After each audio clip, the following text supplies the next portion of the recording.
Welcome to the Come Up Starter Kit, guys. My name is Shanker and I have an Australian icon here with me today, Catriona Rowntree. Thank you, Shanker. That's very kind of you. I'm not sure if I quite am, but thank you. No, thank you so much for coming on today. In this episode, we are going to pick Catriona's brain if you are looking to start a career in TV. I'll do my best. Whatever I can share, I'm here to chat. We have this time together. Let's make the most of it. Now, if people may not know who you are, if you could sum yourself up in 60 seconds, that would be amazing. Okay, I'll do my best. I'm known as the Queen of Travel because I've been hosting Australia's longest running travel and lifestyle TV show on Channel 9, Getaway. I started out right at the bottom and just basically worked my way up. I started out as a researcher, I was in community radio, I went to Triple J, worked on children's shows, and life led me to what is considered one of the best jobs in the world. I'm a travel reporter now and I just adore what I do. So I hope that I can share some little insights with you today. Wonderful. I look forward to picking your brains in the next segment.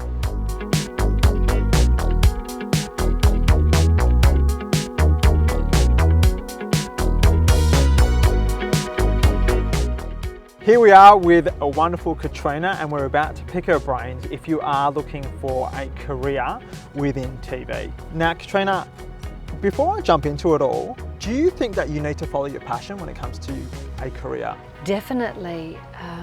It makes life a lot easier, makes your life much more enjoyable if you can make your passion your profession. So I will often ask people, what is the one job that you would do for free? And most people have a little idea within themselves of what that would be, and you'll certainly make your life and those around you a lot easier if you follow that, if you're happy with how you're spending your days, because you're here once, so you may as well do what you enjoy first time round. And did you know that you always wanted to be on TV? No, I was always in trouble at school for talking. Right. I never knew you could make a career out of it. Right. When I was young, I'm the youngest of 4 kids and we're all very talkative. But my mum got me into speech and drama when I was in junior school. Right. And that was a wonderful way for me to express myself. Yeah. And when I was around 14, my friend's dad was taking us home from school one day. We just had to meet him at his office and he worked at a radio station. Yes. And I remember the moment I was standing in the lobby of, in this case, 2UE Radio, and my friend's dad, Brian White, bounded out of the studio, biggest smile on his face. He was so in love with what he was doing. And that allowed me to see that he was the conduit to share other people's stories, and he was in love with what he did. And at 14 I realized, wow, you can get paid to talk. That is what I want to do with my life. Right. Unfortunately, it wasn't that easy to make it happen, but I always knew that that was what I wanted to do, to be able to share other people's stories. Right. And you've always mentioned that you can turn your quirk and your passion into reality. I think that you need to remember there's only one of you, and you are beautiful and wonderful in your own right, and you will waste a lot of time if you are being inauthentic, if you are mimicking another person. I spent so long trying to be what I thought was what would get me employed, and in my case my mentor was an incredible journalist called Jana Vent. So when I was growing up, she was It and a Bit, 60 Minutes, Current Affair. Right. I just loved her. Right. And I had the voice down pat, I had the look down pat, but I couldn't get employed. Right. And then when I was employed, I realised I spent so much time trying to be this person. Well, she's brilliant at what she does because she's unique. She's her own person. So just have the courage to push what is unique about your own character. Don't mimic somebody else, and just have that faith. You have a unique voice. You have wonderful skills in your own right, and just follow that through.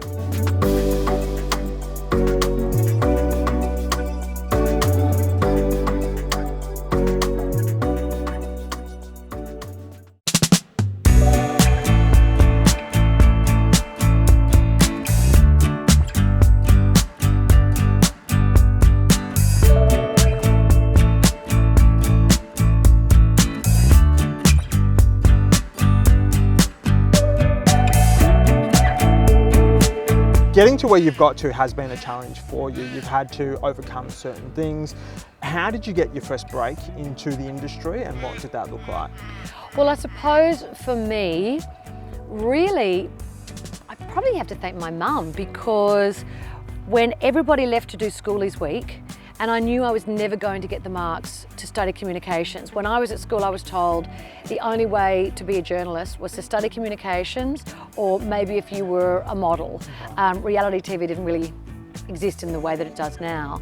And I thought, well, I'm not pretty enough, or I knew I was never going to get the marks to study communications, so I thought I'll just have to go in the back door, start at the bottom. And my mum knew somebody who worked for a magazine called Business Review Weekly, and they were looking for a researcher for a big edition they were doing, and that was my first job, and I just begged, and so I got in that way.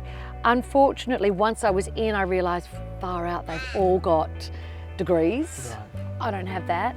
And at that time, I remember opening up the paper and I saw something that was a diploma of journalism, and I could study journalism for a year.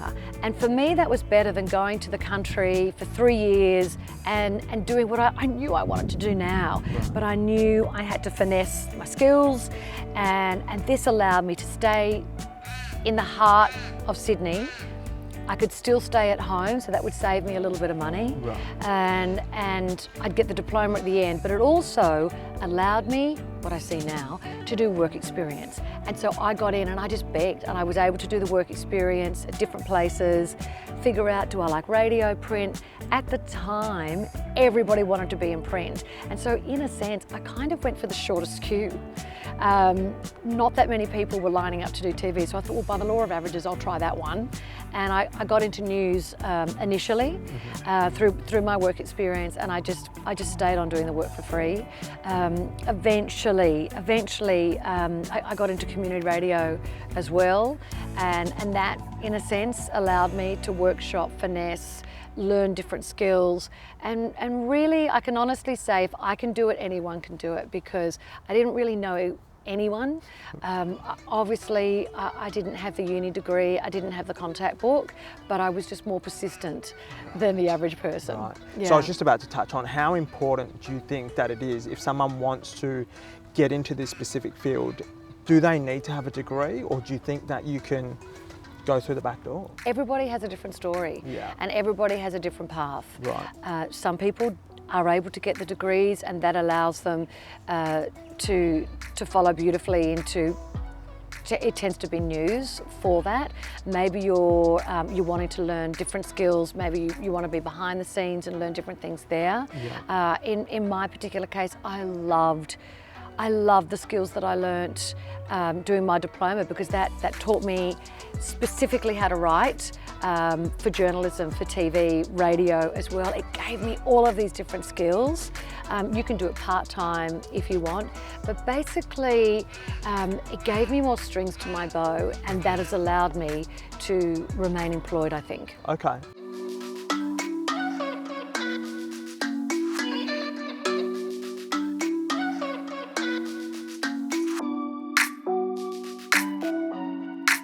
And your very first job was a researcher.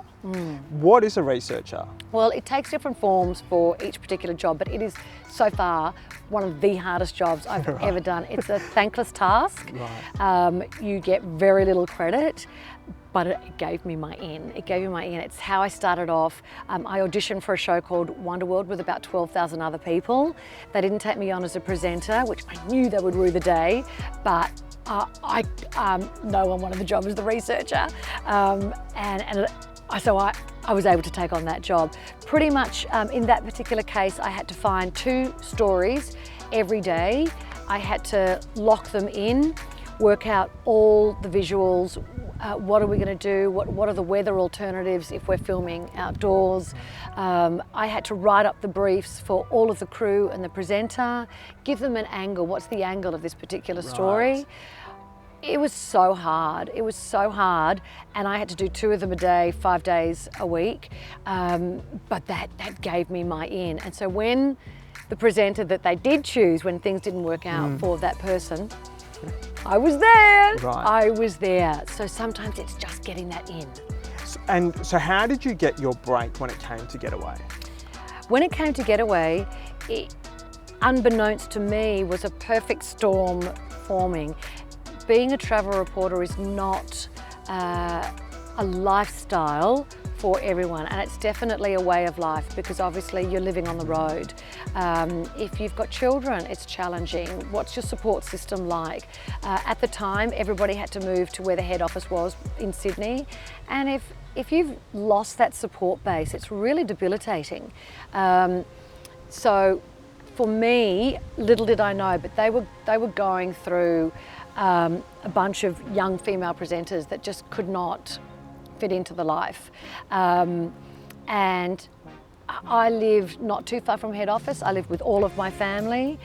I was eager and keen, and I manifested really an opportunity to do a screen test.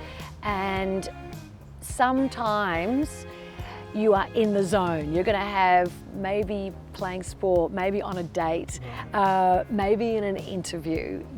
This is for you, and everything just worked out perfectly. And it was a lifestyle that worked for me. So I don't believe in luck. I think that Lady Luck gets more kudos than she deserves. I think it's an opportunity meeting your preparation, and that came together for me.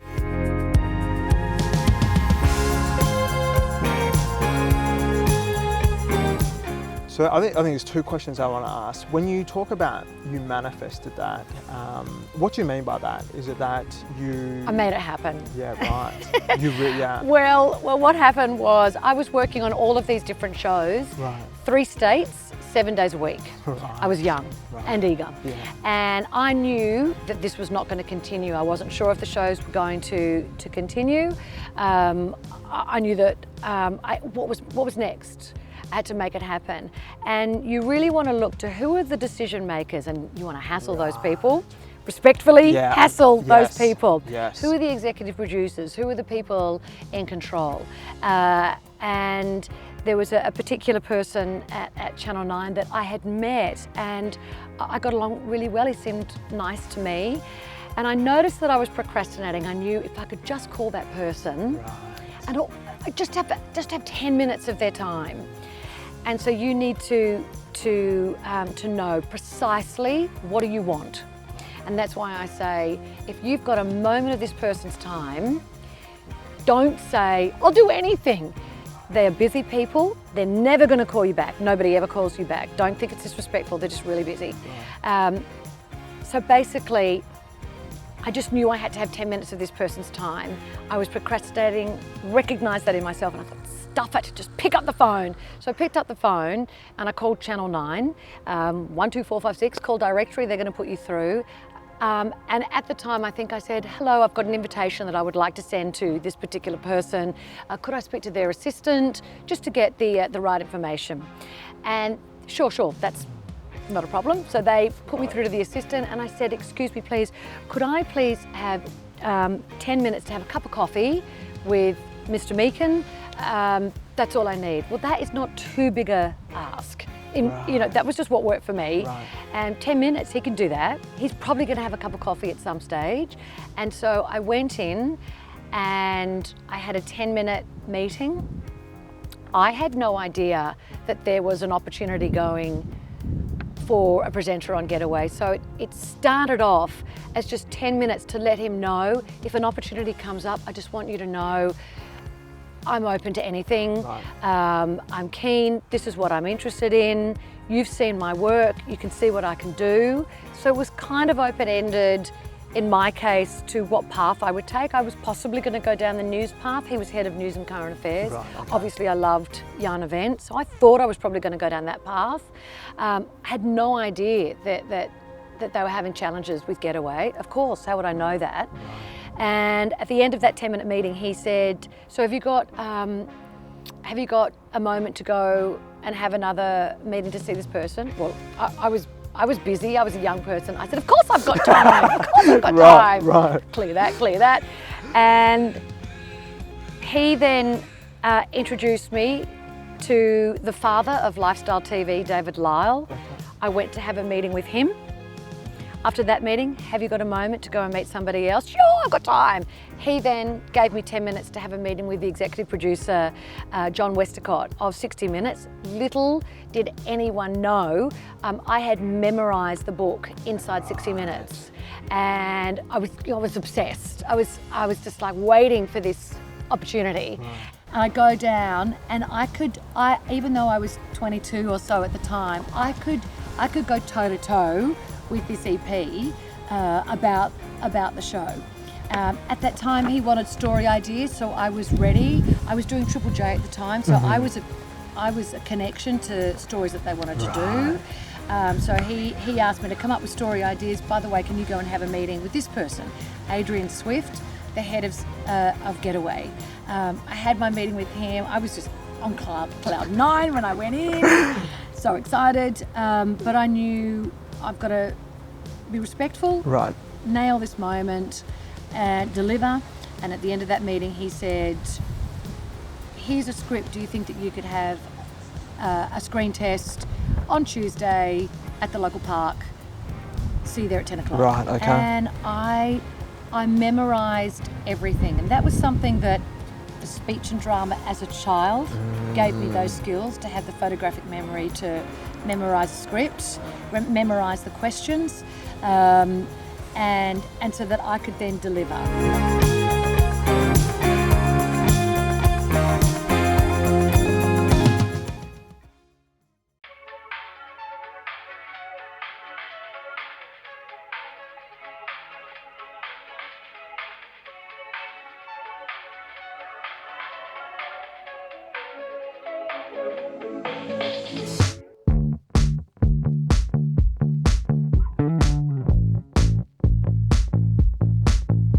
I'm Catriona Rowntree, and I'm going to try to give you a few top tips to help you on your journey to maybe breaking into journalism.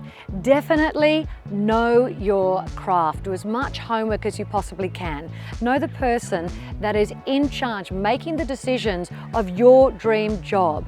Can you speak to that person? Can you have 10 minutes of their time? And when that opportunity strikes, you need to know absolutely everything, because you never know when that moment will come. So you want to be ready and you want to know your stuff. Be respectful of everyone around you, know the jobs that they do, and understand that it's all about your skill set. What else can you learn? Can you learn how to write? Can you master radio? Can you learn how to do your voiceovers from home? Understand about putting all these different strings to your bow. Every single thing is valuable, and you want to be the sort of person that your boss can look at and go, that person can handle it, I can ask them anything, they're good to go. And finally, my motto is persistence leads to victory. I am not the best person at what I do. I am very well aware of that, but I am the most persistent. I never ever gave up, because for me, I just knew what I really wanted to do. I couldn't imagine doing anything else. I wasn't sure what else I was going to do, but I never gave up. Don't worry about what other people say around you. You just focus on what your passion is and you make that your profession. You can do it. Now, I hope you had a great time with us here at the Geelong Botanical Gardens with Catriona Rowntree. Now, hopefully that has provided you some inspiration around wanting to start a career in journalism or on your pathway to getting on TV. In the next episode, we are going to be chatting all things wineries with Stillgates. See you then.